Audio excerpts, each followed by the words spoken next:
Hey everybody, what's up and welcome back to today's video guys. And today guys, I'm going to go and be showing you how to make an FNF song in GarageBand. This is a very simple thing to do guys, so make sure to watch this quick and easy video till the very end and follow my steps correctly so you can make sure that this works the same for you and you can do this yourself.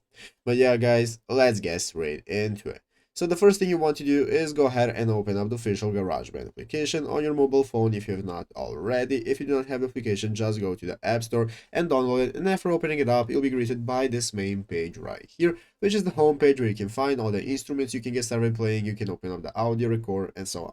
So let's go ahead and see how to get started making an FNF song. So guys, we are going to go ahead and be starting from scratch. Basically guys, to create your FNF song, we are going to be using all the instruments that we have at our disposal right here. And we are going to go ahead and get started with the keyboard and drums. So guys, to get your desired FNF effect, you want to go ahead and get your drums and tempo ready. So let's say we want to open up the drum section. This is going to open up the recording menu where, as you can see at the top of the screen, we have the big red circle. That's going to enable us to start recording. And now we can get started playing. So here in the upper right corner, you have the settings icon. You want to go ahead and open up the settings and you want to set your tempo and key signature. So go ahead and set your tempo and key signature to get your desired effect for your FNF vibe. And after you have set your tempo and everything you need, you can get started recording by clicking the button right here at the top of the screen. Get started recording, and now you can add all the instruments you need. After that, in the upper left corner, click on mixing mode. That's going to open up this section with all the tracks that we have. And guys, in this track, we are going to go ahead and be able to see everything we need. We can combine it, add our effects, and get our desired FNF song.